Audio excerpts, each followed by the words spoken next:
संसद के पटल पे फाइनेंस मिनिस्टर श्रीमती निर्मला सीतारमण जी ने ऐलान किया कि मिशन इंद्रधनुष यानी यूनिवर्सल इम्यूनाइजेशन के तहत अब ह्यूमन पैपिलोमा वायरस का टीकाकरण भी होगा 9 से 14 साल की बच्चियों का। ये ह्यूमन पैपिलोमा वायरस एक कारण है सर्वाइकल कैंसर का महिलाओं में, लेकिन एकमात्र कारण नहीं है। ये यौन संक्रमण से फैलता है। अब मैं इनसे पूछना चाहती हूँ कि 9 से 14 साल की बच्चियाँ तो हमारे यहाँ पे कन्या के रूप में पूजी जाती है। संविधान के अनुसार भी 16 साल से नीचे की बच्चियों के साथ संपर्क रखना गैरकानूनी है और आपके पॉक्सो एक्ट के अनुसार तो 18 साल से छोटी उम्र की बच्चियाँ भी पॉक्सो के तहत सुरक्षा मिलती है उनको भी। तो मैं आपसे पूछना चाहती हूँ कि आपके नेता मोदी जी और योगी जी तो बेटियों का बहुत सम्मान करते हैं, वो तो कन्या पूजन करते हैं। तो कन्या पूजन के दौरान उनको ऐसी कौन सी दिव्य ज्ञान की प्राप्ति हुई है कि उन्होंने 9 से 14 साल की छोटी बच्चियों को यौन संक्रमण से फैलने वाली बीमारी के लिए टीकाकरण की योजना लागू करने की ज़रूरत समझी है? क्या वाकई में ये इन बच्चों के बचाव के लिए लागू किया गया कार्यक्रम है या फिर इन बच्चों को बर्बाद करने वाले जब वापस अपने घर जाए तो वहाँ पे बीमारी न फैले इस हेतु लागू किया हुआ कार्यक्रम है?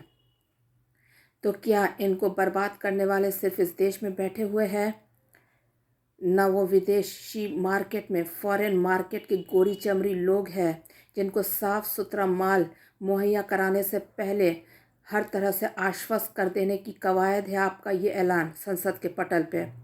क्योंकि इस वैक्सीन की मैन्युफैक्चरिंग में निश्चित तौर पे विदेशी अंतर्राष्ट्रीय दवाई कंपनियां भी लग जाएंगी।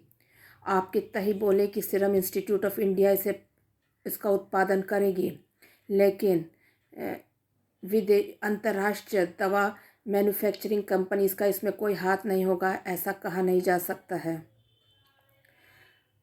तो आपको इन चीज़ों पे जवाब देना पड़ेगा और आप खुद ही बताएं कि 9 से 14 साल की छोटी बच्चियों को अगर आपको यौन संक्रमण से फैलने वाली बीमारी के लिए टीकाकरण दिलवाना पड़ रहा है तो आपके अपने कार्यक्रमों की कलई खुल रही है।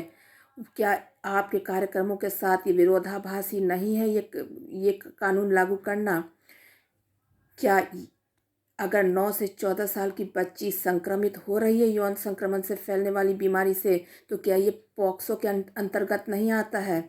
आपकी बेटी बचाओ बेटी पढ़ाओ कार्यक्रम का क्या होगा? मैं आपसे पूछना चाहती हूँ, क्या टीकाकरण करना ही इसका एकमात्र विकल्प था या इससे बेहतर कोई योजना ये हो सकता था कि आप ये सुनिश्चित करते कि 9 से 14 साल की बच्चियों को कोई बर्बाद कर ही ना सके? 9 से 14 साल की बच्चों को संक्रमित करने की प्रकृति ने ही 9 से 14 साल के आयु के बच्चों को लड़कों को क्षमता नहीं दी होती है, तो निश्चित तौर पे इनको बर्बाद करने वाले कुछ बड़े उम्र के लोग ही होंगे। तो उनको एक तरह से अगर आप इन बच्चों को टीकाकरण कर देंगे तो आप इन बच्चों को बचाने के बजाय एक झूठा आश्वासन दे रहे होंगे उन बड़े लोगों को जो इनको बर्बाद तो करेंगे लेकिन खुद आश्वस्त रहेंगे कि इनसे बीमारी नहीं जाएंगी, इनसे बीमारी फैलेंगी नहीं। तो भारतीय जीवन पद्धति मर्यादा पुरुषोत्तम रामचंद्र जी के दिखाए मार्ग पे चलने वाले एक पत्नी एक पति वाले भारतीय जीवन शैली को अपनाकर उसे कड़ाई से लागू करके भारतीय समाज को जो साफ सुथरा रखा जा सकता था उस पे क्यों नहीं जोर दिया गया? हिंदू राष्ट्र निर्माण पे क्यों नहीं जोर दिया गया? उसका विकल्प के रूप में आपने ये कानून क्यों लाया है? क्या असल में आपकी नीयत ही नहीं है? क्या फॉरेन मार्केट में भारतीय बच्चियां बिक रही है? नागेश्वर राव बोपन्ना गवाई की एक संदिग्ध जजमेंट आई थी 8 जून 2022 को, जिसका 3 हफ्ते के भीतर केंद्र सरकार को जवाब देना था। आप तो उस जजमेंट पे जवाब दे सकते थे, इस सत्र में जवाब क्यों नहीं दिया? 2.5 लाख बच्चे न कि बंगाल से ही गायब हुई है, बच्चियाँ कहाँ गई है? क्या फॉरेन मार्केट में इन्हें बेचा जा रहा है?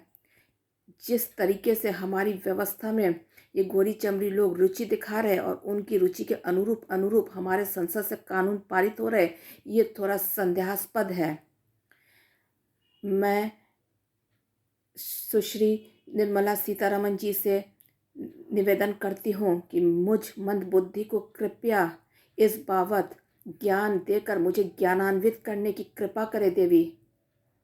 आप लोगों के ये सब निर्णय कुछ संदेहास्पद लग रहे हैं।